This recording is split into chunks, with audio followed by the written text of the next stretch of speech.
Assalamu alaikum. Today we will be discussing on the subject importance of education in Islam. There is a very interesting incident that Maulana Wahiduddin Khan Sahab mentioned in his book Islam, the Creator of Modern Age.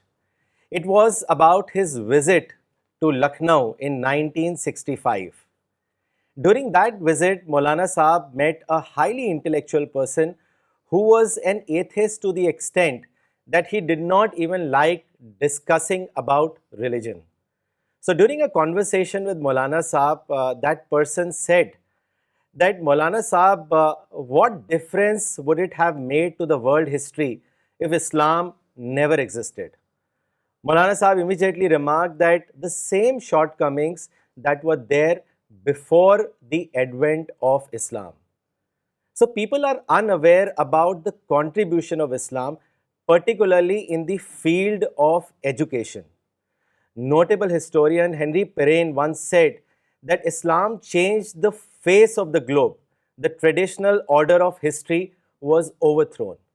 Now, if you analyze this statement, what it really says that the face of the globe can only change by ushering in a revolution of progress and development. And how can progress and development come? It can only come on the back of education. Prophet Muhammad once said that the ink of the scholar is more holy than the blood of the martyr. So today we will discuss many aspects of education with Professor Farida Khanam. تو چلیے بات چیت کرتے ہیں فریدہ آپا کے ساتھ. السلام علیکم آپا، کیسی ہیں آپ؟ السلام، آپ خیریت سے ہیں؟ الحمدللہ. آپا آج آپ نے بہت ہی امپورٹنٹ سبجیکٹ چنا ہے، امپورٹنس آف ایجوکیشن ان اسلام. تو سب سے پہلے تو یہی سوال آتا ہے کہ اسلام میں کیا امپورٹنس ہے ایجوکیشن کی، نالج کی، اس کو آپ ہم سب کو واضح کریں. اسلام آیا عرب میں، اور عرب میں پڑھائی لکھائی بہت کم تھی. پورے مکہ میں صرف 150 لوگ پڑھنا لکھنا جانتے تھے. صرف اتنا پڑھنا لکھنا وہ جانتے تھے کہ اپنا حساب کتاب کر لیتے تھے، کیونکہ زیادہ تر لوگ اس میں تاجر ہوتے تھے. تو جب قرآن اترا اور قرآن کی جو سب سے پہلی آیت تھی اقرا، تو اس میں آگے ہے کہ علمہ بالقلم، ہم نے انسان کو قلم سے علم سکھایا. تو پہلی آیت یہ اتری. تو اسی طریقے سے قرآن میں بہت ساری آیتیں ہیں، بہت سارے ایسی کمانڈس ہیں کہ علم حاصل کرو، کیونکہ قرآن کو سمجھنے کے لیے علم ضروری تھا. تو اس وجہ سے اب وہاں پر تو سب سے بڑی چیز قرآن تھی، کیونکہ اس وقت اور کوئی کتابیں وغیرہ ہوتی ہی نہیں تھی، اور پوئٹری ہوتی تھی، لوگ شاعری کرتے تھے، وہی ایک دوسرے سے دہراتے رہتے تھے. تو یہ پہلی کتاب تھی جو وہاں اتری، اور اس میں بہت زیادہ زور دیا گیا علم پر. اس میں یہ بھی ایک دعا بھی ہے کہ رب زدنی علما، اے اللہ انکریز می ان نالج. تو یہ دعا بھی سکھائی گئی، اور اس میں تقریباً 1500 ایسے ڈرائیویٹیوز ہیں علم کے، جس کو سینونیمز کہہ سکتے ہیں، کہ اس میں بہت زیادہ زور دیا گیا ہے.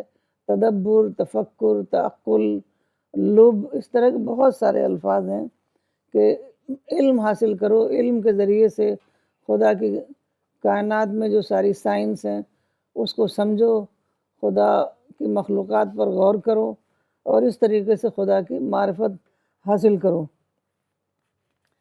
تو اس وجہ سے اتنا زیادہ مسلمانوں میں علم حاصل کرنے کا اتنا زیادہ شوق ہو گیا. ایسی ایسی آیتیں ہیں کہ خدا سے اس کے وہی بندے ڈرتے ہیں جو علم والے ہیں. ایک بار اس آیت کو سر جیمس جینس جو نوبیل پرائز ونر تھے، ان کے سامنے یہ آیت پیش کی گئی، تو وہ کہنے لگے کہ یہ آیت قرآن میں ہے. اس کا مطلب ہے کہ قرآن سچی خدائی کتاب ہے، کیونکہ وہی سمجھ سکتا ہے اس کو جو علم والا ہے. یہ آیت وہی سمجھ ہی سکتا ہے، وہی لوگ خدا سے ڈرتے ہیں جو علم والے ہیں. تو اس طریقے سے نہ صرف علم حاصل کرنا بلکہ علم سکھانے پر بھی بہت زیادہ زور دیا گیا اور اس کا بہت زیادہ ثواب بتایا گیا کہ جو لوگ علم سکھاتے ہیں لوگوں کو ان کو خدا کی بلیسنگز ملتی ہیں۔ یہاں تک کہا گیا کہ علماء جو ہیں انبیاء کے وارث ہیں، انبیاء کے انہیریٹرس ہیں۔ جی تو اب اس سے بڑی اور کیا چیز ہو سکتی ہے؟ تو علم جو ہے وہ ہماری اپنی کہیں بھی علم ملے، پہلے یہ تھا کہ ہم اپنے لوگوں میں اپنے جن کو ہم بڑا سمجھتے ہیں ان کے ذریعے سے علم ملے گا تو ہم لیں گے، لیکن اسلام میں بتایا گیا کہ کہیں بھی علم ملے وہ تمہارا اپنا گم شدہ مال ہے، فوراً اس کو لے لو اور اس سے پھر اپنا انٹلیکچوئل ڈیولپمنٹ کرو۔ تو اس طریقے سے قرآن نے ایک لرننگ ایکسپلوژن پیدا کیا، تمام لوگ پڑھنے لکھنے میں لگ گئے۔ ماشاء اللہ، آپ بہت اچھی آیتوں کا آپ نے ریفرنس دیا، اور یہ دعا تو بہت ہی اچھی زبردست دعا ہے، رب زدنی علما۔ یہ ہم سب کو کرنی چاہیے کہ God increase me in knowledge.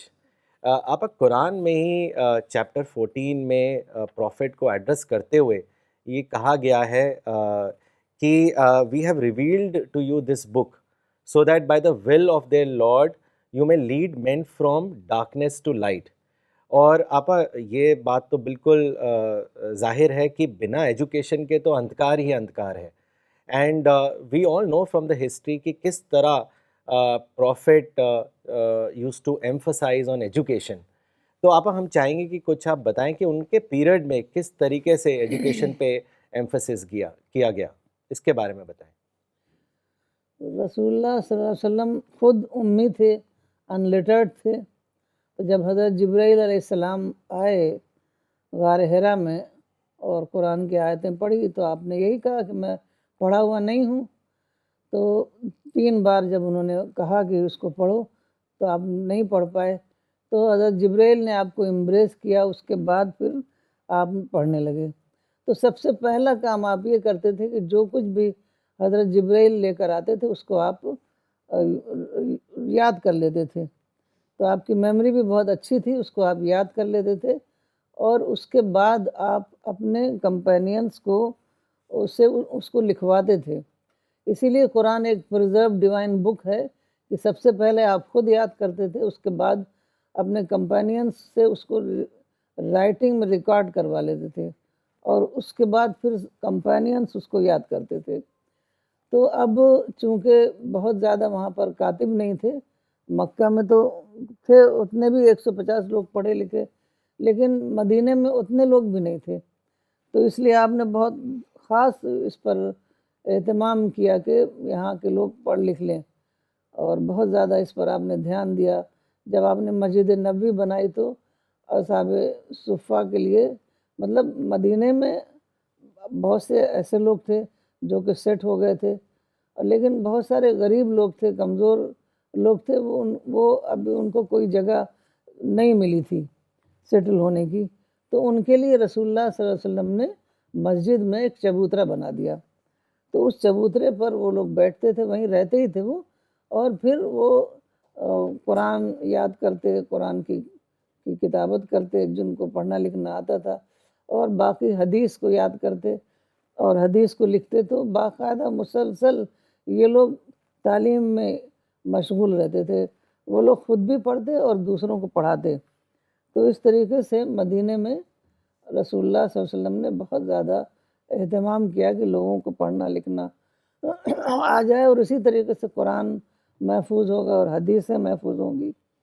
تو یہاں تک رسول اللہ صلی اللہ علیہ وسلم گئے کہ جب جنگ بدر ہوئی اور بہت سارے قیدی پرزنرس آف وار جن کو کہتے ہیں ہاتھ آئے، تو بہت سارے ایسے قیدی تھے جو کہ پیسے والے تھے، تو ان کا 4000 درہم جو ہے وہ فدیہ تھا۔ تو وہ 4000 درہم دے کر انہوں نے اپنے آپ کو رینسم کرا لیا۔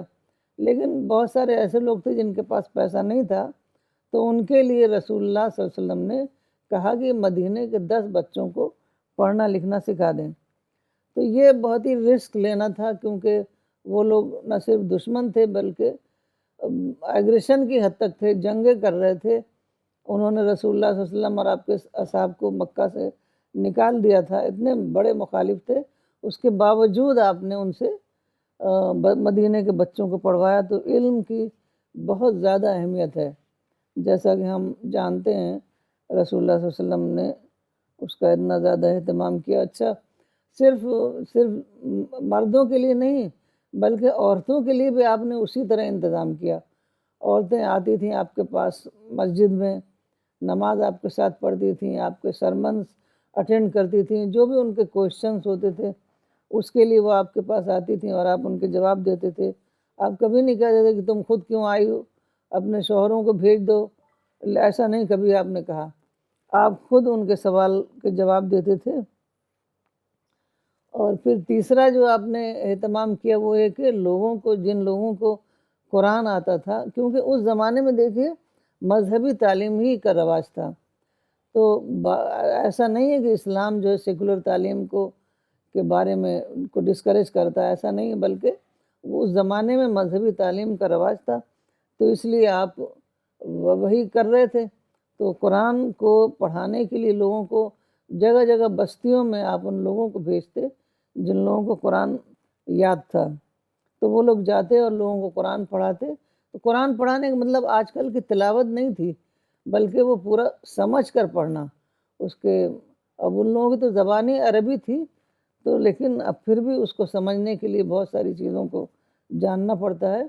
تو اس کو سمجھ کر پڑھنا, یہاں تک کہ بڑے بڑے صحابہ جو تھے وہ بھی تھوڑا تھوڑا قرآن پڑھتے تھے, اس کو سمجھتے تھے, اس کو اپنی زندگیوں پر اپلائی کرتے تھے, اس کے بعد مزید پڑھتے تھے. تو قرآن کا پڑھنے کا یہی طریقہ تھا. تو اس طریقے سے اسلام جو ہے آنے کے بعد گھر گھر پڑھنے لکھنے کا سلسلہ جاری ہو گیا. اور اس کے لیے رسول اللہ صلی اللہ علیہ وسلم نے کبھی بھی کسی کو منع نہیں کیا کہ چاہے وہ کوئی بھی.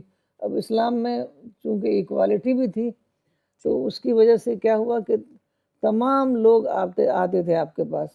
جیسے پہلے زمانے میں غلاموں کے لیے کا کوئی درجہ نہیں تھا, غلام کے لیے تعلیم تو بینڈ ہی تھی سمجھ لیجئے. بہت جگہ اس کو باقاعدہ قانون کے ذریعے بینڈ کر دیا گیا تھا. تو وہاں تمام لوگ پڑھتے لکھتے تھے. بالکل ایک انقلاب آ گیا, تعلیمی انقلاب آ گیا. ماشاء اللہ آپا, میں سمجھتا ہوں کہ بہت سارے آپ نے مسکنسیپشن جو ہیں ختم کریں اس جواب میں. یہ بہت ہی ان پیرلل ایگزامپل ہوگا کہ پرزنر آف وار کو اس بنا پر چھوڑ دیا جائے کہ وہ بچوں کو تعلیم دے. ایجوکیشن کے بیسس پہ چھوڑ دینا ایک بہت بڑی چیز کو ظاہر کرتا ہے کہ کس طرح ایجوکیشن جو تھا کتنا امپورٹنٹ تھا پروفٹ کے لیے. اور پھر آپ نے یہ بھی بتایا اپنے جواب میں کہ عورتوں کو بھی پڑھنے کے لیے انکریج کیا جاتا تھا. تو یہ بہت ہی زبردست اگزامپل ہے جو ہمیں اسلامک ہسٹری سے ملتا ہے. اچھا آپا, اس کے بعد پروفٹ کے پیریڈ کے بعد 4 خلیفہ کا دور شروع ہوتا ہے. تو کیا ایجوکیشن کا ایمفسس جاری رہا یا کم ہوا؟ کیا ہوا اس پیریڈ میں, اس کے بارے میں بھی ہم سب کو بتائیں. مسلسل یہ ایک سیلاب تھا جو بڑھتا چلا گیا. لوگ بالکل بے چین رہتے تھے, یہاں تک کہ لمبے لمبے سفر کرتے تھے ذرا سی بات کو جاننے کے لیے. تو خلافت راشدہ کے زمانے میں تو چونکہ ایک امپائر قائم ہو گئی تھی, تو لوگوں کے اندر اور زیادہ حوصلہ ہو گیا تھا تعلیم حاصل کرنے کا. تو اور اس زمانے میں پھر فارغ البالی بھی تھی, پیسہ بھی تھا. تو لوگ جو ہیں جو خلفاء تھے وہ پرماننٹ ٹیچر بھی رکھتے تھے اور ان کے لیے وظیفے بھی مقرر کرتے تھے کہ جا کے بستیوں میں ڈفرینٹ ٹاؤنس میں جا کر لوگوں کو قرآن پڑھائیں, ان کو حدیث کی تعلیم دیں. تو اس طریقے سے, لیکن اس وقت جو ہے اب ادارے نہیں تھے جیسے اب ہوتے ہیں, مدرسے ہوتے ہیں, اسکول ہوتے ہیں, انسٹیٹیوشنس ہوتے ہیں, یہ سب نہیں تھے, بلکہ مسجد جو تھی وہی سینٹر تھی. رسول اللہ صلی اللہ علیہ وسلم کے زمانے میں مسجد نبوی سینٹر تھی, اس کے بعد اور مسجدیں بنتی گئیں اور وہ سینٹر بنتی گئیں. تو مسجدوں میں کیا ہوتا تھا, جو بڑے بڑے محدثین ہوتے تھے وہ حدیث کا علم لوگوں کو دیتے تھے, حدیث وہ پڑھتے تھے, اور کبھی کبھی ان کے جو شاگرد ہیں وہ حدیث پڑھتے تھے, اور جو محدث ہوتا تھا وہ حدیث کو ایکسپلین کرتا تھا. تو اس طریقے سے جو بڑے بڑے محدث ہوتے تھے ان کی اس میں ان کا جہاں بھی ان کا سینٹر ہوتا بہت زیادہ لوگ آتے تھے، کیونکہ بہت تیزی سے اسلام پھیل چکا تھا، جی تو ہزاروں ہزاروں لوگ آتے تھے ان کی باتوں کو سننے کے لیے۔ تو اس طریقے سے خاص طور پر بڑے بڑے جیسے ابو دردہ تھے، وہ دمشق کی مسجد میں بیٹھتے تھے، تو پوری مسجد بھری رہتی تھی، بڑی بڑی مسجدیں بن چکی تھیں، اور اس کے بعد جو تھا وہ لوگ اس کے لیے سفر کرتے تھے، کیونکہ ایسا تھا کہ رسول اللہ صلی اللہ علیہ وسلم کے پاس ہمیشہ ایک ہی ٹائم سارے صحابہ تو ہوتے نہیں تھے، کبھی کچھ لوگ آئے، انہوں نے کچھ باتیں آپ سے سنی جی اور اس کے بعد وہ چلے گئے۔ تو جب لوگوں کو معلوم ہوتا تھا کہ یہ بات فلاں صحابہ کو معلوم ہے، یعنی وہ حدیث فلاں صحابہ کو معلوم ہے، تو بہت لمبے لمبے سفر کرتے تھے اور جا کے اس سے وہ حدیث سنتے تھے، پھر اس کو ریکارڈ کرتے تھے۔ تو اس کے بعد ساتھ ساتھ حدیث کے ساتھ ساتھ فقہ کی بھی تعلیم شروع ہو گئی، کیونکہ مسئلہ مسائل کیسے نماز پڑھیں، کیسے روزہ رکھیں، کیسے حج کریں، یہ سارے مسائل تھے، جی تو اس کی بھی تعلیم شروع ہو گئی۔ اور ایسا تھا کہ کچھ لوگ جو فقہی مسائل میں جن کو زیادہ درک حاصل تھا، زیادہ سمجھ حاصل تھی، تو ان کو بعد میں ان کو فقیہ کہنے لگا۔ فقیہ کے شروع کے جو ابتدائی معنی تھے وہ تو صرف ایک گہری سمجھ کے معنی میں تھے، تو فقہ معنی گہری سمجھ، لیکن بعد میں ایسا ہوا کہ وہ قرآن کی آیتیں جو کہ کسی مسائل کمانڈ سے متعلق ہوتی تھی، تو اس پر جن کی ایکسپرٹیز ہوتی تھی تو وہ فقہا کہلائے۔ جی تو اور فقہا اور محدث الگ الگ ہو گئے۔ محدث صرف حدیث کی تعلیم دیتے تھے جنرل، جی اور فقہا وہ جو کمانڈس ہوتے تھے خاص طور پر عبادات کے متعلق، تو اس کی تعلیم دیتے تھے۔ لوگوں کو سوالات ہوتے تو اس کے جواب دیتے تھے، بعد میں وہ ساری چیزیں ریکارڈ کی گئیں اور الگ الگ فقہی اسکول بن گئے۔ اچھا، ایک بات تھی کہ کوئی معاوضہ نہیں ہوتا تھا، یہ جی سب والنٹری بیسس پر ہوتا تھا۔ لوگوں کے اندر اتنا زیادہ جذبہ تھا دین کا کہ وہ خدا کی رضا حاصل کرنے کے لیے اور حدیثوں کو محفوظ کرنے کے لیے تو وہ یہ کام کرتے تھے، تعلیم دیتے تھے لوگوں کو، اور اس میں کوئی بھی اس سے کوئی انٹرسٹ نہیں چاہتے تھے وہ۔ تو خلافت راشدہ کے زمانے میں یہی تھا جی کہ بالکل رضاکارانہ طور پر یہ سارے کام ہو رہے تھے۔ جی اچھا، آپ اگر اس کو ہسٹوریکل ٹائم لائن سے دیکھیں تو جیسے prophet was born in the year 570 AD and his death was in the year of 632 AD۔ اس کے بعد پھر یہ 4 خلیفہ کا دور شروع ہوتا ہے 632 AD سے لے کے 661 AD جو آپ نے ابھی کور کیا۔ پھر اس کے بعد 662 AD سے امید پیریڈ شروع ہوتا ہے۔ تو اس دور میں کس طریقے سے ایجوکیشن کا ڈیولپمنٹ ہوا، کیا ایمفسس ہوا، اس کے بارے میں بھی آپ ہمیں بتائیں۔ بنو امیہ کے زمانے میں ایک بہت ہی پائس خلیفہ تھے جن کو خلفائے راشدین کا ہی درجہ دیا جاتا ہے، عمر ابن عبدالعزیز۔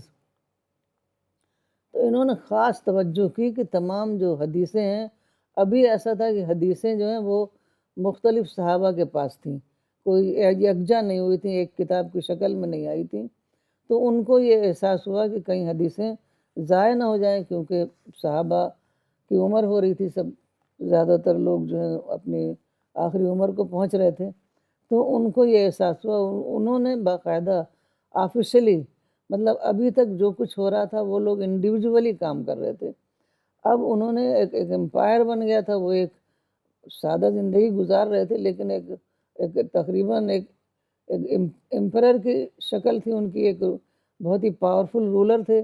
تو انہوں نے جب یہ کمانڈ دیا اور کچھ لوگوں کو ابن شہاب الزہری وغیرہ کچھ لوگوں کو خاص اپوائنٹ کیا کہ تمام حدیثوں کو جمع کیا جائے اور ان حدیثوں کی ایک کتاب بنائی جائے۔ اور کیونکہ بعد ہو کیا رہا تھا کہ بہت تیزی سے لوگ ضعیف حدیثیں گڑھ رہے تھے، مطلب انہیں اپنی کوئی بات کہنی ہوتی اور اس کو اہم بتانے کے لیے وہ اس کو حدیث کی شکل دے رہے تھے۔ تو اس وجہ سے انہوں نے یہ حکم دیا کہ تمام حدیثوں کو جمع کریں، اس کی چھان بین کریں اور جو آتھینٹک حدیثیں ہیں ان کو جمع کریں، اور اسی کے ساتھ ساتھ انہوں نے حکم دیا کہ علم کی اشاعت کریں، کیونکہ شروع میں کچھ لوگ یہ ڈرتے تھے کہ کہیں ہم حدیثوں کو بیان کریں گے تو کہیں کچھ ہم سے غلطی نہ ہو جائے، کہیں کچھ گڑبڑ نہ ہو جائے، اس کی آتھینٹسٹی میں کوئی کمی نہ آ جائے، تو ذرا ڈرتے تھے۔ انہوں نے کہا نہیں، علم کی اشاعت کریں، اگر علم کی اشاعت نہیں کریں گے تو علم جو ہے فنا ہو جائے گا، ختم ہو جائے گا۔ تو باقاعدہ ہر مسجد میں وہ بنایا جانے لگا، اس کا باقاعدہ درس ایک ہوتا تھا، اور اس کا بہت سارے لوگ وہاں آ کر جمع ہوتے تھے اور ان کو درس دیا جاتا تھا حدیث کا۔ تو اسی طریقے سے حدیث بہت سارے لوگ اپنا جن کو لکھنا پڑھنا آتا تھا وہ اسی وقت ریکارڈ بھی کر لیتے تھے۔ زیادہ تر لوگوں کی تو میموری بہت اچھی تھی، لیکن جن لوگوں کو لگتا تھا کہ وہ میموری کے علاوہ ان کو لکھنا بھی چاہیے تو وہ لوگ لکھتے بھی تھے۔ تو ایک نئی بات جو عمر ابن عبدالعزیز کے زمانے میں ہوئی کہ انہوں نے فقہا کو، اس زمانے میں فقہا اور محدثین میں بہت زیادہ فرق نہیں تھا، جی جو فرق ہوا ہے بعد میں ڈیولپ ہوا ہے۔ تو فقہا کو انہوں نے 100 دینار جو ہیں، 100 دینار انہوں نے وظیفے دیے تاکہ وہ لوگ اپنی جو ذاتی ضرورتیں ہیں اس کو پورا کر سکیں اور اس میں زیادہ سے زیادہ اپنے وقت کو استعمال کر سکیں۔ اور انہوں نے غریب طلبہ کے لیے بھی وظیفے دیے تاکہ وہ جا کے اپنا روزی روٹی کا سامان کرنے کے بجائے وہ اپنے آپ کو پورے طریقے سے دین کی خدمت میں وقف کر دیں۔ تو اب ایسا ہوا، جو یہ اقدامات کیے خلیفہ نے، اس کی وجہ سے چیزیں جو ہیں رائٹنگ میں آنے لگیں، جس کو ہم ابھی تک سینے میں تھی اب سفینہ میں آنے لگی، یعنی اس کی کتابی شکل میں محفوظ ہونے لگی۔ تو اب یہ باقاعدہ حدیثیں لکھی جانے لگیں، کیونکہ لوگ پہلے بہت ڈرتے تھے۔ رسول اللہ صلی اللہ علیہ وسلم نے کہا تھا کہ اگر میری حدیثوں کو بیان کرنے میں تم لوگ ذرا بھی غلطی کرو گے تو بہت گناہ کا کام کرو گے، تو لوگ بہت ڈرتے تھے۔ لیکن اب یہ ہو گیا کہ اگر وہ لوگ محفوظ نہیں کریں گے تو جو کچھ ہے وہ سب ضائع ہو جائے گا۔ تو اس وجہ سے انہوں نے مسجدیں تو بنی رہی تھیں، اور اگر کسی مقام پر کسی مدرسے کی ضرورت ہوتی، لوگوں کو تعلیم دینے کی ضرورت ہوتی، تو وہاں بھی مسجد بنا لیتے تھے، کیونکہ ابھی تک ایسا ہو رہا تھا کہ تمام تعلیم جو ہے نا وہ مسجد میں ہی ہو رہی تھی، مسجد ہی مدرسے کا کام کرتی تھی۔ جی تو نئی مسجد بنا لیا کرتے تھے وہ، اگر اس کی ضرورت ہوتی تھی تو استاد جو ہیں وہ زبانی بھی تعلیم دیتے تھے اور کبھی کبھی وہ املا بھی کراتے تھے، یعنی ڈکٹیشن بھی دیتے تھے۔ تو اس طریقے سے یہ دور جو ہے وہ حدیث کی حفاظت کے لیے بہت ہی اہم دور کہا جاتا جی ہے۔ جی جی ماشاء اللہ۔ تو آپا پھر امید پیریڈ ختم ہوا 750 AD میں، اور اس وقت پھر عباسد پیریڈ سٹارٹ ہوتا ہے، اور آپا یہ بھی کہا جاتا ہے کہ there were 4 civilizations predominant before the advent of Christ: Persia, India, China and Greece.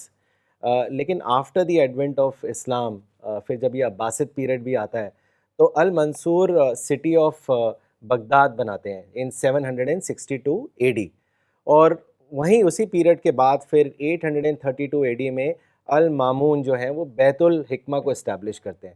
تو بہت زبردست کام ہوتا ہے عباسد پیریڈ میں۔ تو آپا وہی ہم چاہیں گے کہ آپ بتائیں کہ کس طرح ایجوکیشن جو ہے وہ عباسد پیریڈ میں ڈیولپ ہوئی، پروگریس ہوئی، آگے بڑھی، اس کے بارے میں ہم سب کو بتائیں۔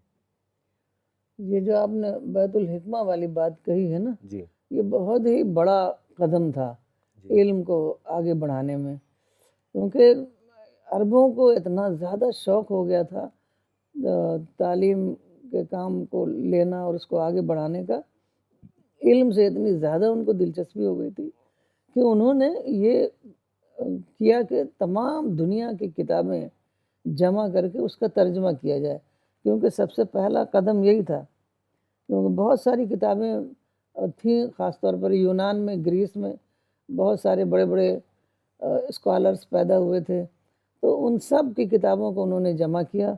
ہارون رشید نے جب وہاں پادری کے پاس اپنے لوگ بھیجے کہ جو بھی کتابیں ہیں جی وہ سب وہاں ان سے لے کر آؤ، ہم ترجمہ کروائیں گے۔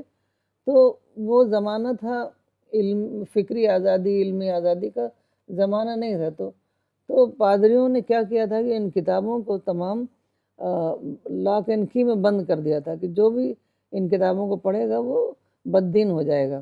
جی تو پادری بہت خوش ہوا کہ ساری کتابیں اٹھا کے اس نے دے دی کہ لے جاؤ، مسلمان بددین ہو جائے۔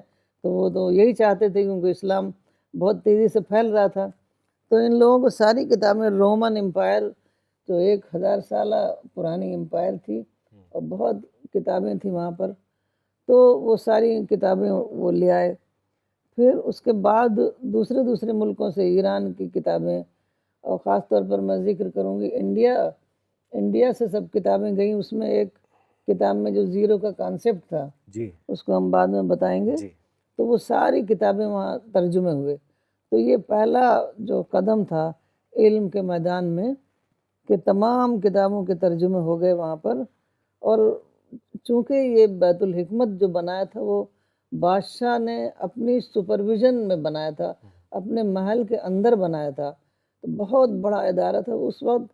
جو اتنا تیزی سے اس کا ڈیولپمنٹ ہوا کہ وہ دنیا کا سب سے بڑا ادارہ بن گیا وہ۔ تو وہ بہت بڑی لائبریری تھی، بہت بڑا ٹرانسلیشن بیورو تھا، اور تمام بڑے بڑے لوگوں کو، جب بادشاہ خود یہ کام کرے گا تو تمام بڑے بڑے لوگوں کو اس نے امپلائی کر لیا، یہاں تک کہ جو کتاب اس کو پسند آ جاتی اس کو سونے سے تول کے اس کو اس کا ریوارڈ دیتا۔ تو اس طریقے سے تمام کتابیں اور ایسی خبریں ہر جگہ پہنچتی رہتی ہیں، تو تمام لوگ اپنی اپنی کتابیں لے کر وہاں آتے تھے اور وہاں ساری کتابوں جو ہے وہاں پر ترجمہ ہوتا تھا۔ تو باقاعدہ ان کو باقاعدہ سیلری بھی دی جاتی تھی، اور بادشاہ جب خوش ہو جاتا تھا تو بہت بڑے بڑے ان کو انعام دیتا تھا۔ تو یہ وہ زمانہ تھا جب کہ پورے آباد، سب سمجھ لیجیے پوری آباد دنیا میں مسلم امپائر قائم ہو گئی تھی، تو سفر کرنا بہت آسان ہو گیا تھا۔ تو بہت دور دور سے طلباء جو ہیں وہ سفر کر کر کے وہاں آتے، وہاں علم حاصل کرتے۔ تو جب چونکہ دور دور سے آتے تھے تو اب جو ہے ان کے لیے ہاسٹل بننے لگے تاکہ وہ وہاں آئیں تو ان کو ٹھہرنے کے لیے جگہ چاہیے۔ اور جو ایک تیسرا کام یہ ہوا کہ لوگوں نے اپنی جائیدادیں جو ہیں، جو ان کے پاس جو اسپیئر ہوتی تھی، جی وہ ان اداروں کو وقف کر دیا کرتے تھے۔ تو ان وقف کرنے کی وجہ سے جو ادارے جو ہیں بہت زیادہ سیلف سفیشینٹ ہو گئے، ان کو فارغ البال ہو گئے، اور یہ کام جو ہے بہت تیزی سے آگے بڑھنے لگا۔ اور چونکہ درس و تدریس یعنی ٹیچنگ اس زمانے میں بہت ہی معزز کام سمجھا جاتا تھا، تو اس وجہ سے اس میں بڑے بڑے لوگ شریک ہوتے تھے، یہاں تک کہ وزیر، رائل فیملی کے لوگ، بہت بڑے بڑے لوگ جو ہیں وہ سب ان درس میں آتے تھے۔ اور بہت ہی جو اس زمانے کے جو عالم ہوتے تھے وہ بہت ہی اچھے عالم ہوتے تھے، نہ صرف علم میں بلکہ ان کا جو کیریکٹر ہوتا تھا، جو سیلف لیس ہوتے تھے وہ، تو اس وجہ سے ان کی بہت زیادہ ریپوٹیشن ہوتی تھی، تو بڑے بڑے لوگ ان کے درس میں شریک ہوتے تھے۔ تو اب کیا ہوا کہ ایک بہت سارے ڈپارٹمنٹس بن گئے، ایک طرف تو تفسیر کا علم تھا، قرآن کی کمنٹری کا، دوسری طرف حدیث کا علم تھا، حدیث میں بہت سارے کام کیے گئے۔ تو کیونکہ حدیث کا جو نیریٹرز ہوتے تھے اس میں لوگ بہت زیادہ وہ کرتے تھے، جو ضعیف حدیثیں تھیں تو اس میں ضعیف جو نیریٹرز ہوتے تھے اس کو جی چھان بین کر کے اس کو نکالتے تھے، اس کو اسماء الرجال بولتے ہیں۔ تو وہ بہت بڑا کام تھا کہ تمام اتنی حدیثوں کو چھان بین کر کے آتھینٹک حدیثوں کو الگ کرنا، تو اس میں بہت سارے لوگ اس میں لگے ہوئے تھے۔ پھر اس کے بعد جو ہے فقہ بھی بہت تیزی سے ڈیولپ ہو رہا تھا، تو بہت سارے فقیہ تھے وہ اس وقت فقہ کے میدان میں کام کر رہے تھے۔ تو اب جو نیا دور آیا تو اس میں انہوں نے کورسز بنانے شروع کر دیے، جیسے نصاب آج کل کورس ہوتا ہے نا، جی اس طریقے سے کورس بننے لگا۔ اس سے پہلے کیا ہوتا تھا کہ جو عالم ہوتا تھا بس وہی بولتا تھا اور اسی کو لوگ بیٹھ کر سنتے تھے. تو لیکن اب جو ہے کورس بننے لگا، اس کورس کو پڑھایا جانے لگا. تو بہت بڑے بڑے سینٹرز بن گئے. سب سے پہلا سینٹر تو مدینہ تھا، پھر کوفہ، بصرہ، بغداد، نیشاپور، قیروان، اس کے بعد وہ اسپین میں پہنچ گیا علم. جی اس زمانے میں 8ویں صدی عیسوی میں صرف دلی میں 1000 مدرسے تھے، جی اور یہ مدرسے بہت بڑے بڑے ہوتے تھے، بالکل جیسے بڑے بڑے کالج ہوتے ہیں. تو اس طریقے سے یہ جو علم کا جو دریا تھا بہت تیزی سے ایک سیلاب بن گیا. جی. اچھا آپا، آپ نے ابھی ذکر بھی کیا ٹرانسلیشنس کا. انفیکٹ فلپ ہٹی نے اپنی کتاب ہسٹری آف دی عربس میں لکھا بھی ہے کہ بیت الحکمہ کے اسٹیبلش ہونے کے بعد بہت ساری ڈفرینٹ لینگویجز میں جو کتابیں ہیں ان کو ٹرانسلیٹ کیا گیا، اور یہ ٹرانسلیشن کے ساتھ پلس جو اوریجنل ورک کیا عربس نے، اسی سے آگے چل کے رینیساں آیا یورپ میں. تو آپا، آپ نے ابھی جیسے ٹرانسلیشن کا بھی آپ ذکر کر رہی تھی، تو کچھ اور بتائیے یہ ٹرانسلیشنس کے بارے میں. ٹرانسلیشن بیورو بھی تھا جیسے آپ نے کہا، تو عباسیت پیریڈ میں کس طریقے سے یہ ٹرانسلیشنس نے ہیلپ کیا علم کو پھیلنے میں، اس کو واضح کریں. دیکھیے ٹرانسلیشن تو پہلی کڑی تھی. جی تو تمام دنیا میں اس وقت تک جتنی ترقی ہو چکی تھی، تو سب سے پہلے انہوں نے وہ دیکھا. اس کے بعد انہوں نے مزید کام کی اس میں. اور جو خاص بات تھی کہ اسلام میں ہر طرح کی فکری آزادی تھی. پہلے زمانے میں آزادی نہیں تھی، تو آزادی کی وجہ سے وہ تحقیق کا کام بالکل فریلی کر سکتے تھے. تو انہوں نے دیکھی کہ عربوں میں ایسا نہیں ہوا کہ ہم فلاں کتاب کریں گے فلاں نہیں کریں گے. جو بھی کتابیں اویلیبل تھیں اس کا انہوں نے ترجمہ کیا. تو اس کی وجہ سے اچانک ایسا ہوا کہ ہر سبجیکٹ پر ان کے پاس کتابیں آ گئیں. جب کتابیں یہاں تک کہ ٹالمی کی جو المجس تھی جی اس کا بھی انہوں نے ترجمہ کر ڈالا ہر چیز کا. اور ترجمہ کرنے والے بہت ہی ایکسپرٹ ہوتے تھے. جی جیسے الخوارزمی تھا، تو اس نے سنسکرت سے جو کتاب تھی زیرو پر وہ اس نے ترجمہ کی تھی. تو ان لوگوں کو ساری زبانیں بھی آتی تھیں. تو ایک جب اتنا بڑا امپائر ہو جاتا ہے نا، تو ایک بہت زیادہ حوصلہ ہو جاتا ہے جی کہ ہم کچھ بھی کام کر سکتے ہیں، بادشاہ ہمارے ساتھ ہے. تو تمام بڑے بڑے لوگ ان کے ساتھ تھے. ایک علم کا ایک بہت زیادہ ہی جوش و خروش تھا لوگوں کے اندر.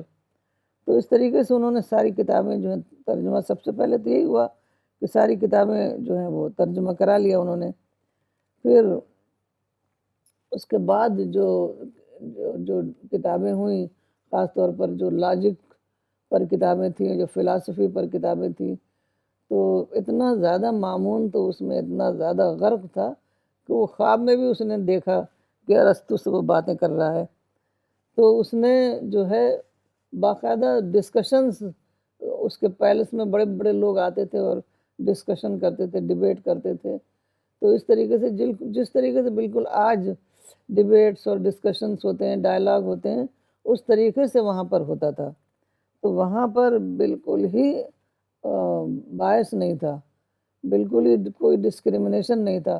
ہر مذہب کے لوگ آتے تھے اور تمام لوگ جو ہیں وہاں پر اپنا اپنا کنٹریبیوشن کرتے تھے. تو بغداد میں اس نے ایک بہت بڑی آبزرویٹری بھی بنوا لیا تھا. جی تو اس میں جو سب سے بڑا جو ٹرانسلیٹر تھا وہ حنین ابن اسحاق. اب یہ اس میں یہودی، عیسائی سب لوگ شامل تھے. تو اس طریقے سے جو ہے ساری دنیا کا جو کریم ہے وہ وہاں پر شامل ہو گئی تھی.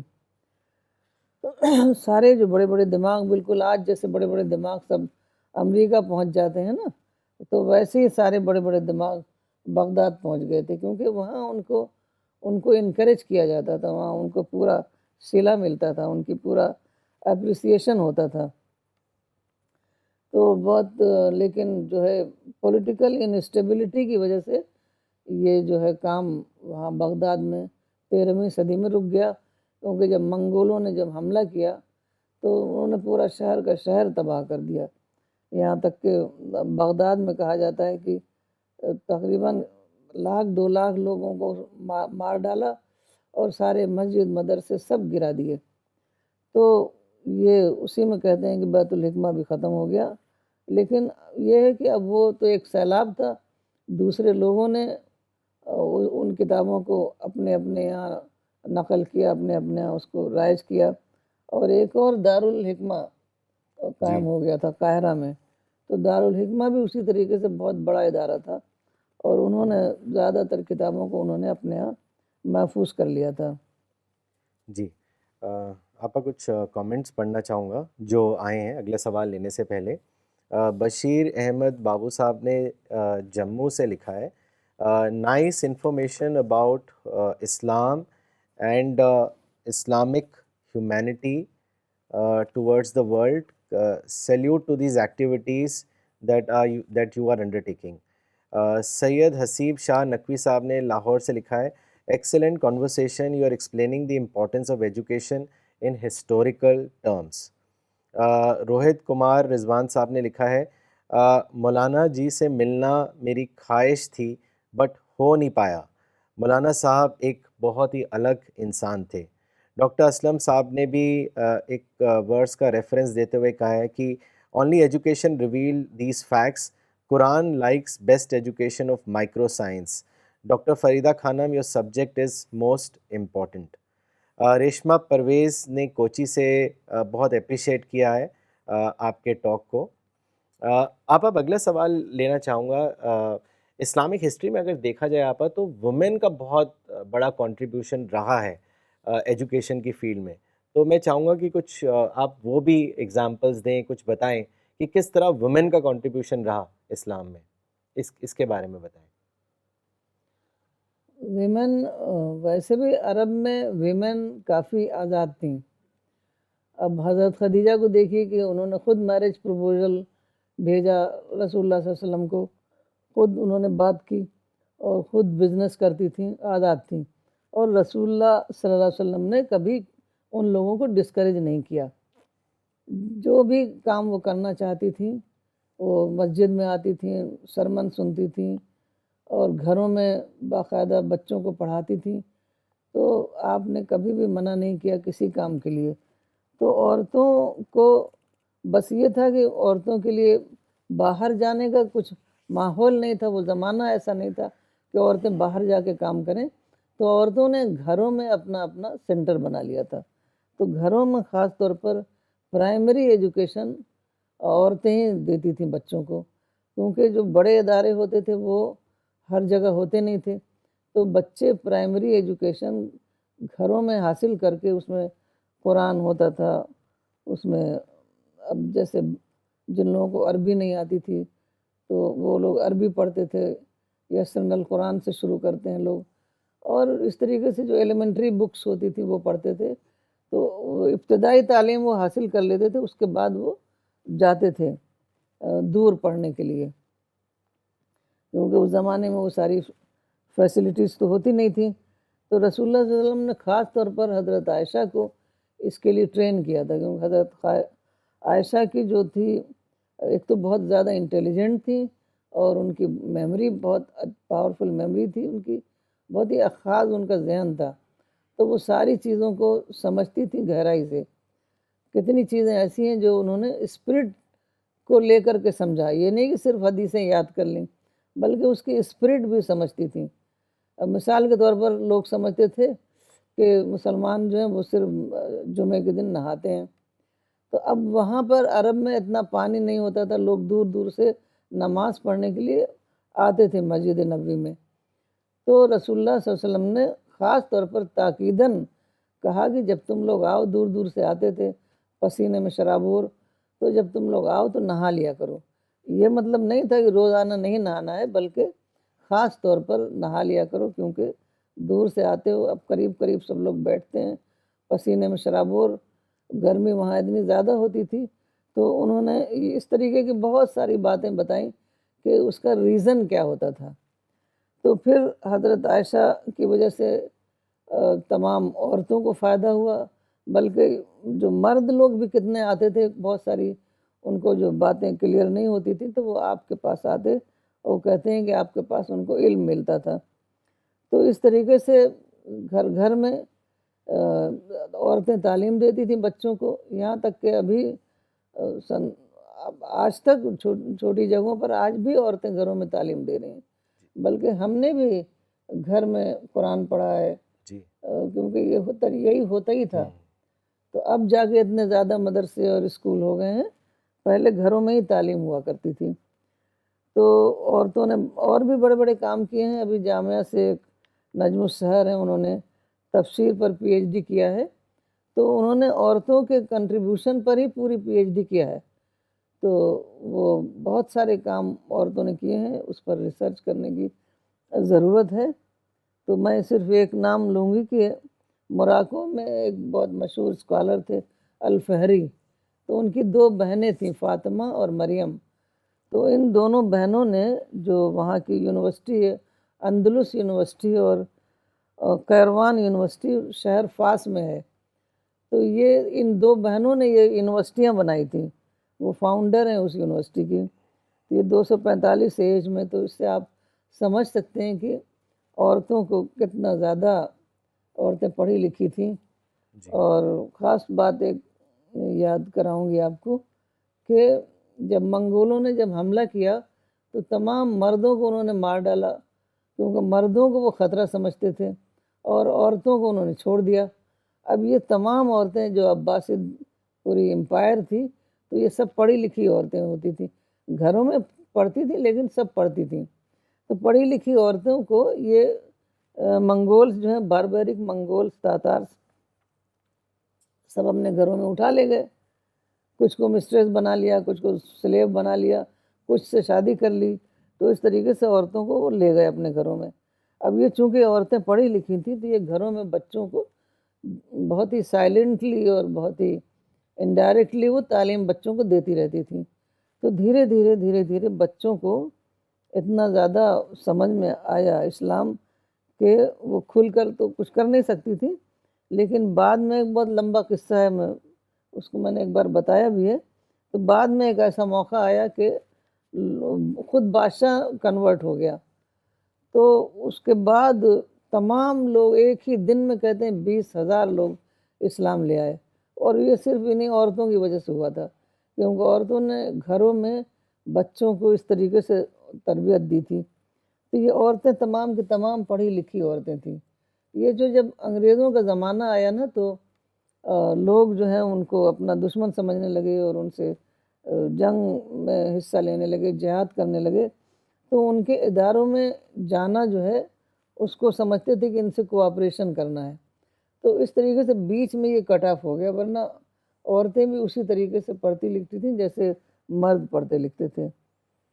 تو رسول اللہ صلی اللہ علیہ وسلم نے اس کی وہ بنیاد تیار کر دی تھی، اور وہی آگے بڑھ کر جی اس میں ترقی ہوتی رہی۔ جی جی جی اچھا آپا، یہ پھر عباسد پیریڈ بھی جو ہے، اگر ہم اسپین کا پیریڈ بھی انکلوڈ کریں تو 1492 AD تک چلا، اور برٹن رسل نے انفیکٹ لکھا ہے کہ دی practical use of science first came through magic and superstition, but it was only after the advent of Islam and the Arab period that science actually had 2 functions.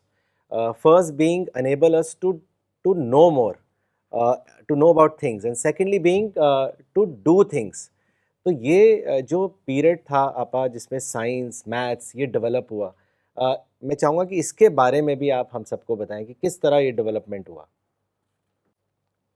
اصل میں پہلے زمانے میں نا ایکسپیریمنٹل نالج نہیں ہوتی تھی، تھیوری ہوتی تھی۔ جی اس کی ایک مثال برٹن رسل نے دیا ہے کہ ارسطاٹل نے لکھا ہے کہ عورتوں کے منہ میں دانت کم ہوتے ہیں، اس وجہ سے ان کے عقل کم ہوتی ہے۔ جی تو برٹن رسل نے مذاق کیا ہے، مذاق میں یہ بات کہی ہے کہ اس کی 2 بیویاں تھیں، تو اپنی بیویوں کے دانت گن نہیں سکتا تھا وہ۔ تو یہ ایک مثال ہے کہ اس زمانے میں ایکسپیریمنٹل نالج نہیں تھی، کچھ ایکسپیریمنٹ نہیں کرتے تھے، بس تھیوری ہوتا تھا۔ مثال کے طور پر کہتے تھے زمین گول ہے، تو زمین گول ہے، اب اس کو کوئی ایکسپیریمنٹ نہیں کرتے تھے۔ تو اسی طریقے سے ہر چیز کے بارے میں وہ کچھ ازیوم کر لیتے تھے، اور اس کے بارے میں کچھ مزید انویسٹیگیشن نہیں کرتے تھے۔ اصل میں اس زمانے میں کیا تھا کہ اتنا زیادہ سپرسٹیشن تھا کہ وہ سمجھتے تھے کہ بس ایز اٹ از جو چیزیں ہیں ان کو ایز اٹ از ایکسیپٹ کر لینا چاہیے. تو اب ایک اور دوسری مثال ہے زیرو کی. جی دیکھیے زیرو اتنا زیادہ قیمتی ڈیجٹ ہے اور وہ انڈیا میں برہما گپتا اور بھاسکر دونوں نے مل کر کام کیا. اور بھاسکر کے زمانے میں اس پر زیادہ کام ہوا تو اس کو بہت سمپلیفائی کر لیا گیا. لیکن یہ ہوا تھا 7ویں صدی میں اور 12ویں صدی میں، لیکن انڈیا میں اس کا کوئی رواج نہیں ہوا، انڈیا میں وہ ایکسیپٹ نہیں ہوا.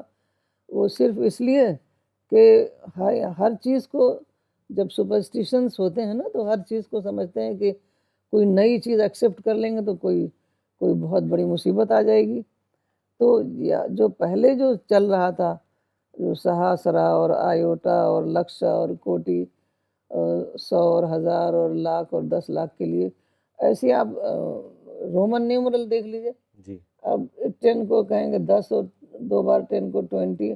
اب ان سب چیزوں میں میتھس نہیں ہو سکتا نا، تو اسی لیے میتھس ہو ہی نہیں پاتا تھا کیونکہ یہ ساری چیزیں چل رہی تھیں.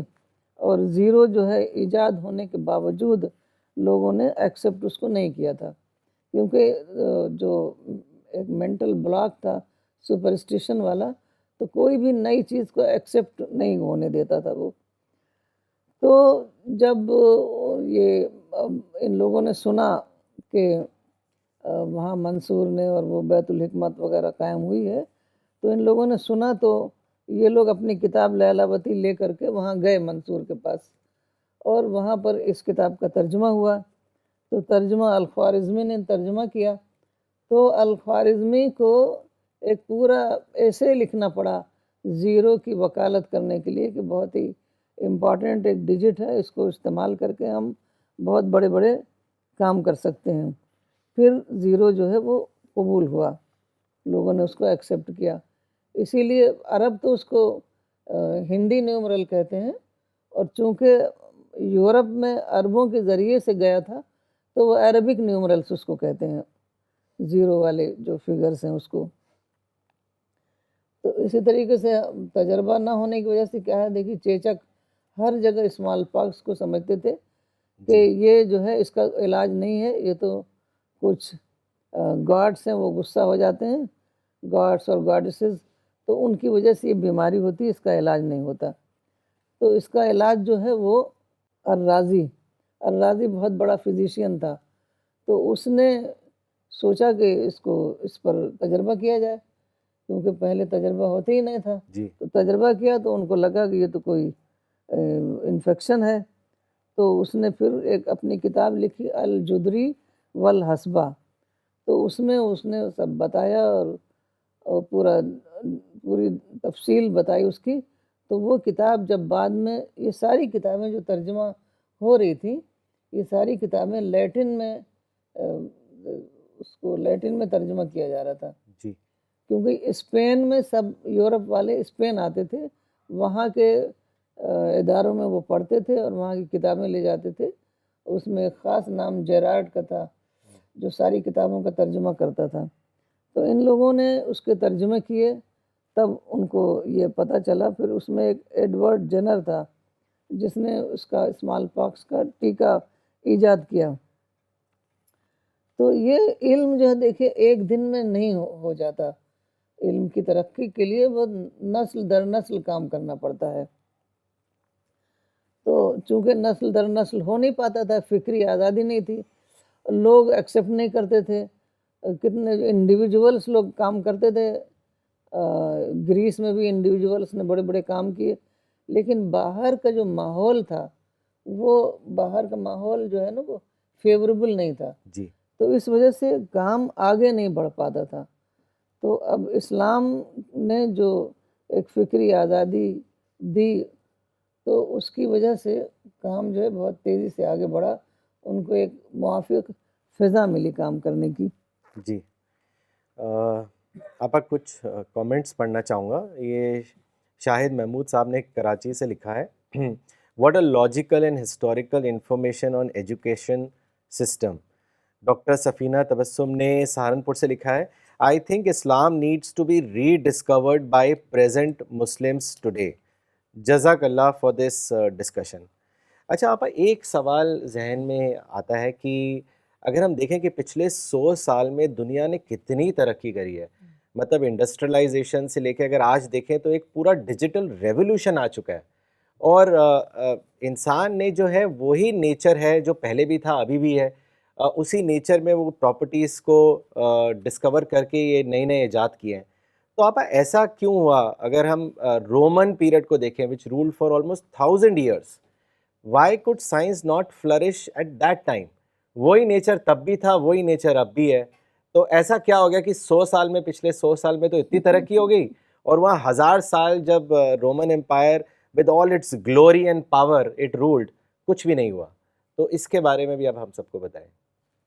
اتنی بڑی رومن امپائر تھی، جی 1000 سال وہ چلی، اور بہت بڑے بڑے کام ہوئے، کیسے کیسے آرٹ پیسز پیدا ہوئے، بڑے بڑے آرٹسٹ پیدا ہوئے، جی شاعر پیدا ہوئے، لیکن سائنس میں کام نہیں ہوا. تو چونکہ ہر چیز کو سائنس کام کرتی ہے اسی نیچر پر، اور نیچر تھی سیکرڈ، تو کام ہوتا کیسے؟ ہر چیز میں سیکرڈنس کا کانسیپٹ تھا. اور پوری اس میں انسائکلوپیڈیا آف مائتھالوجی ہے، تو ہر چیز کو مائتھولوجی سے ایکسپلین کیا جاتا تھا، سپرسٹیشن سے ایکسپلین کیا جاتا تھا. تو اس وجہ سے وہ کسی بات میں بھی سائنٹیفک جو ویو پوائنٹ ہوتا ہے سمجھنے کا، تجربہ کر کر کے جو سمجھنے کا، وہ سمجھ ہی نہیں پاتے تھے. ہر چیز میں وہ سپرسٹیشن آڑے آ جاتا تھا. کوئی کام کرتا تھا تو اس کو ایکسیپٹ نہیں کرتے تھے. کتنے بڑے بڑے لوگ پیدا ہوئے، ان کو مار ڈالتے تھے. ایک آرکمیڈیز جو ہے، جی کتنا بڑا میتھمیٹیشین تھا، اسٹرانومر تھا.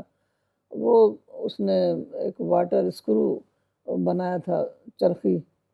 تو اس نے جو ہے کچھ سوالات حل کر رہا تھا اب ریت پر، تو وہ سمجھے پتہ نہیں کیا کر رہا ہے، کیونکہ ہر چیز سیکرٹ تھی نا. وہ سمجھتے تھے کہ کچھ غلط کام ہو رہا ہے اور تمام دیوتا جو ہے ناراض ہو جائیں گے، تو اس کو وہیں مار دیا.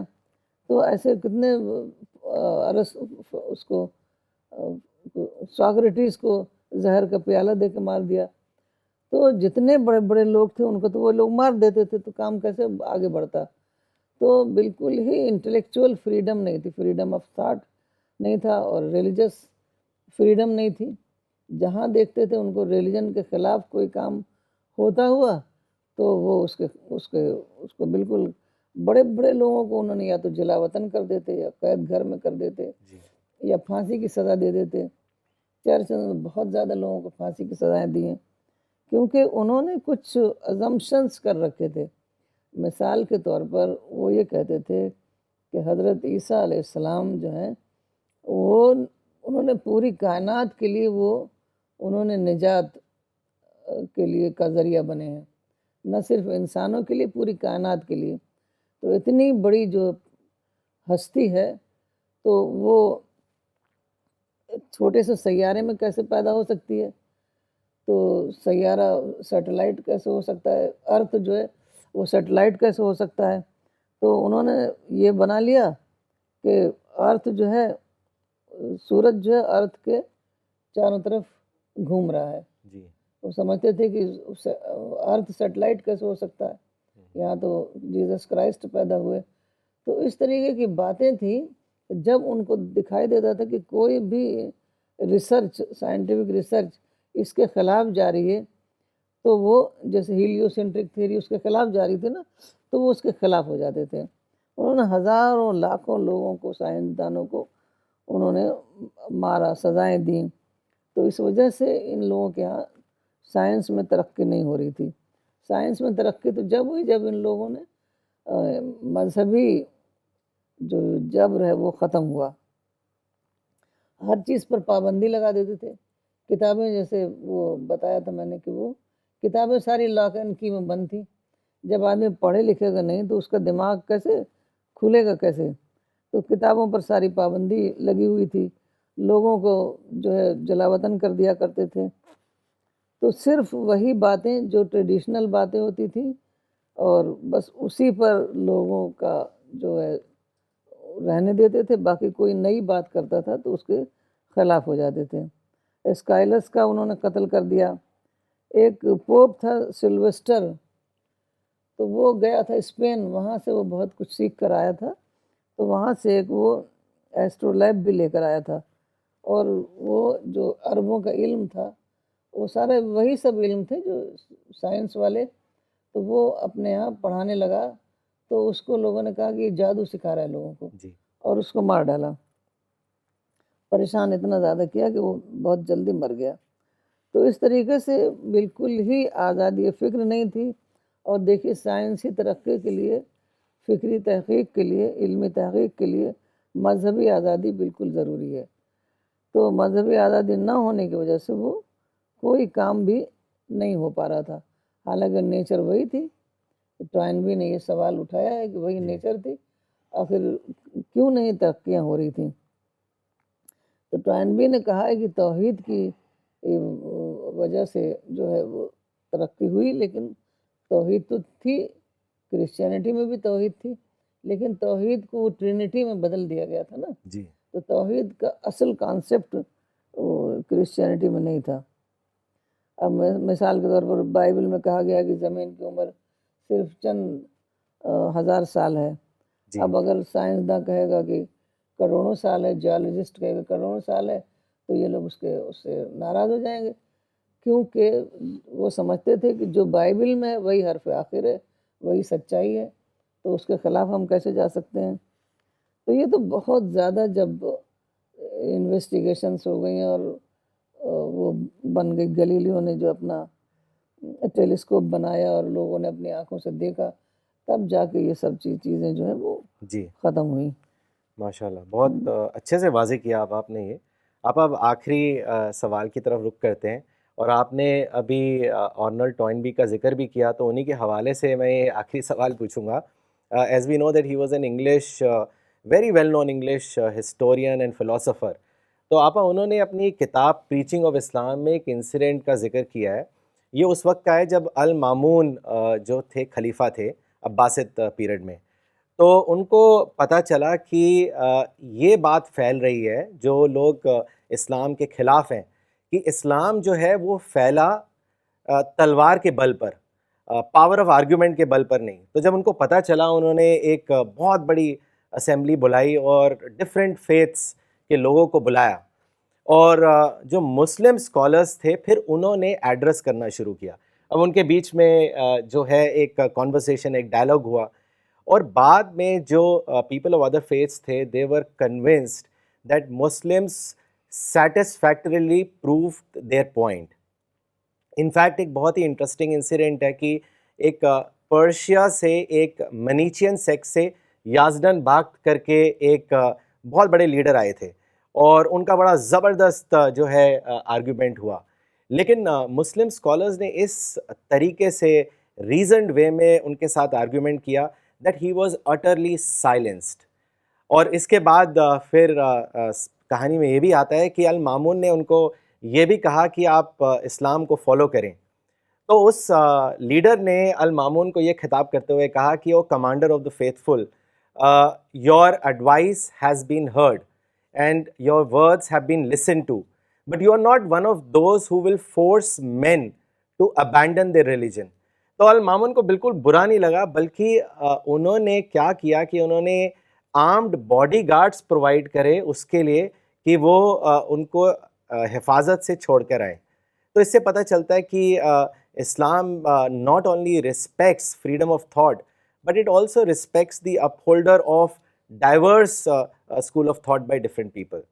تو آپا سوال، یہ آخری سوال یہی آتا ہے کہ does monotheism provide favorable atmosphere for the development of education and freedom of thought؟ تو اس کے بارے میں بتائیں۔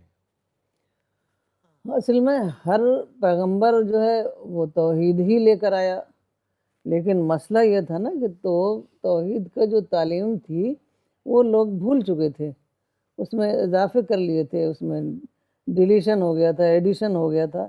تو اس وجہ سے جو توحید کی جو ایسنس ہے، جو اس کی مین ٹیچنگ ہے توحید کی، تو وہ لوگوں میں محفوظ نہیں تھی، اور عام طور پر کیا ہوتا تھا کہ زیادہ فالوورس ہی نہیں ہوتے تھے پیغمبر کے.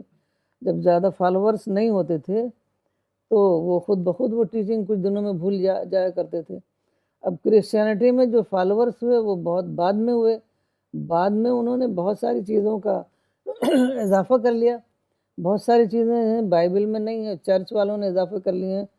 تو اس وجہ سے جو اصل جو کانسیپٹ ہے توحید کا وہ کہیں محفوظ نہیں تھا.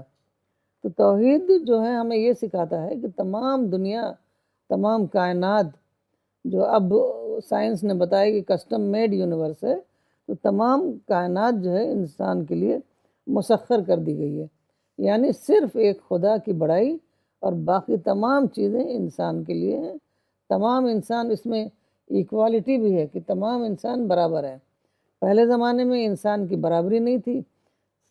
تعلیم تو صرف رائلٹیز کے لیے تھی اور کلرجی کے لیے تھی، اور ایک اسکرائبز ہوتے تھے جو لکھتے تھے جن کو ہم کاتب کہتے ہیں. اب تو وہ زمانہ جا رہا ہے، لیکن کاتب ہوا کرتے تھے تو ان کی بہت زیادہ امپورٹنس ہوتی تھی. اور جو شاہی کرانیکلز ہوتے تھے وہ لکھتے تھے، مذہبی کتابیں لکھتے تھے. اور ابھی بھی گاؤں میں دیکھا ہوگا آپ نے، جب عورتیں پڑھی نہیں ہوتی تو اپنے خطوط بھی لکھواتی ہیں کسی سے، تو جا کے کچھ لوگ ہوتے تھے لکھنے والے. تو اس طریقے سے وہ چلا آ رہا تھا. ان کی بہت عزت تھی اور تعلیم ان کے لیے تھی، اور ان کو اتنا زیادہ عزت ہوتی تھی کہ ان کے لیے ٹیکس بھی نہیں ہوتا تھا. تو اس طریقے سے تعلیم کو محدود کر دیا گیا تھا. اب دیکھیے کہ کسی کے اندر بھی کوئی صلاحیت ہو سکتی ہے. Every one is born with different talent. تو اگر ہم کہہ دیں گے بھئی اس کو پڑھ سکتا ہے اور یہ نہیں پڑھ سکتا، تو اس کا مطلب ہے کہ ہم لمٹ کر رہے ہیں. جی آئندہ جو ہے ہمیں اس کو موقع ہی نہیں دے رہے ہیں کہ آئندہ وہ اپنی صلاحیت کے مطابق کچھ کام کر سکیں. تو غلام نہیں پڑھ سکتے تھے، عورتیں نہیں پڑھ سکتی تھیں، لوور کلاس والے پڑھ نہیں سکتے تھے. تو اب رائل فیملیز کے لوگ کہاں زیادہ کام کرتے ہیں، وہ تو اپنے پولیٹکس میں ہی لگے رہیں گے. اب صرف رہے گی کلرجی. ہر کلرجی اپنے اپنے مذہب کا کام کریں گے وہ لوگ. تو اس طریقے سے ایک جو عوامی ایک ہوتا ہے نا ایک سیلاب، تو علم کا وہ نہیں ہو رہا تھا کیونکہ عوام انوالو نہیں تھے تعلیم میں. تو اس طریقے سے جو ہے رسول اللہ صلی اللہ علیہ وسلم نے اور قرآن میں بار بار آئے کہ تمام انسان جو ہیں برابر ہیں، تمام بھائی بھائی ہیں. تو رسول اللہ صلی اللہ علیہ وسلم نے کہا کہ تم سب آدم کی اولاد ہو اور آدم مٹی سے تھے. تو یہ جو مساوات ہوئی، ایکوالٹی ہوئی، اس کی وجہ سے تمام لوگوں کو موقع مل گیا پڑھنے لکھنے کا، چاہے وہ کسی کلر کا ہو، کسی کاسٹ کا ہو، امیر ہو، غریب ہو، حاکم ہو، محکوم ہو، سب برابر تھے. تو اس طریقے سے اسلام نے دوسرا جو کام کیا وہ سپرسٹیشن کا دور ختم کر دیا. جی تو سپرسٹیشن کا دور ختم کرنے کی ایک مثال میں آپ کو دوں گی کہ جو گرہن ہوتا تھا اس پر بہت زیادہ سپرسٹیشن تھے. سمجھتے تھے کہ کوئی بہت بڑا آدمی مرتا ہے، بادشاہ مرے، ایسا کچھ ہو تو یہ لوگ گرہن میں چلے جاتے ہیں، سورج چاند جو ہے غم مناتے ہیں. تو اتفاق ایسا ہوا کہ رسول اللہ صلی اللہ علیہ وسلم کے بیٹے ابراہیم کا انتقال ہوا تو اسی دن سورج گرہن ہوا. تو لوگوں نے کہنا شروع کر دیا کہ ان کے بیٹے کے انتقال کی وجہ سے سورج گرہن ہو گیا. تو فوراً رسول اللہ صلی اللہ علیہ وسلم، جو کوئی بہت بڑی بات ہوتی تھی نا، سیریس بات، جی تو فوراً آپ آتے تھے مسجد نبوی میں اور لوگوں کو ایڈریس کرتے تھے. تو فوراً آپ آئے اور لوگوں کو بتایا کہ دیکھو یہ سورج چاند جو ہے یہ سب خدا کی نشانیاں ہیں، اور اس کا انسان کی کسی اچھائی برائی، کسی کو کوئی بیماری موت سے اس کا کوئی تعلق نہیں ہے. تو اس طریقے سے رسول اللہ صلی اللہ علیہ وسلم نے، اور ایسے بہت سارے واقعات ہیں کہ سارے سپرسٹیشنز کو ختم کر دیا. صرف ایک خدا اور باقی تمام چیزیں جو ہیں وہ سب برابر. تو اس طریقے سے پہلی بار دنیا میں ایک کنڈیوسیو ایٹماسفیئر، فیوریبل ایٹماسفیئر آیا، انٹلیکچوئل فریڈم آئی، اور جو ہے ہر طرح کی مذہبی آزادی آئی، جیسے آپ نے ابھی بتایا. جی بالکل ٹوٹل سینس میں. اصل میں اس وقت لوگ اسلام کو اسپرٹ کے طور پر مانتے تھے. کہ لا اکراہ فی الدین، دیر از نو کمپلژن ان ریلیجن، تو اس کے اسپرٹ کے طور پر اس کو لیتے تھے، قرآن کو سمجھ کر پڑھتے تھے. تو لیکن جو کہ اب بہت ہی زیادہ اس میں کمی ہے، لوگ سمجھتے نہیں ہیں. تو اس وجہ سے جو اسلام کا جو انقلاب آیا تو ایک اسپریچول انقلاب تھا، اسلام کی اسپرٹ اس میں زندہ تھی. تو یہ انقلاب بہت تیزی سے مکہ سے مدینہ پہنچا، مدینہ سے بغداد پہنچا، دمشق پہنچا، اسپین پہنچا، اسپین سے پھر وہ سسلی، اٹلی، یورپ پہنچا. تو وہ رینیساں جو ہے وجود میں آیا. اور بعد میں کیا ہوا کہ پولیٹیکل انسٹیبلٹی کی وجہ سے مسلمان جو ہیں وہ ان کا اس زمانے میں جو سرپرستی تھی وہ یہی لوگ کیا کرتے تھے، بادشاہ لوگ، نواب لوگ. تو جب بہت ساری جو ہے بادشاہت ختم ہو گئی تو یہ لوگ جو تھے، جو بڑے بڑے سائنسداں تھے اسپین میں، یہ لوگ بہت سارے لوگ تو اس میں یورپ چلے گئے، جیسے راجر دوم اٹلی چلا گیا، سسلی چلا گیا. تو ایسے بہت سارے لوگ باہر چلے گئے اور وہاں پر ان کی بہت پذیرائی ہوئی. آٹومن امپائر بن چکی تھی مگر آٹومن امپائر نے ان لوگوں کی کوئی پذیرائی نہیں کی. تو یہ لوگ پھر یورپ چلے گئے. تو اسی بات کو بریفالٹ نے اپنی کتاب میکنگ آف ہیومینٹی میں لکھا ہے کہ but for the Arabs modern industrial civilization would never have arisen at all. تو یہ جو ہے جو سب توحید کی ساری بلیسنگ تھی، جو اتنا بڑا جی انقلاب آیا دنیا میں. جی جزاک اللہ آپا. You really enlightened us today with your wisdom on a very important subject, importance of education in Islam. If you want to know further or more details in depth about this subject, you can also download Maulana Waiduddin Khan Saab's book, Islam, Creator of Modern Age, from the CPS website. We'll be back next Sunday, same time, 10:30.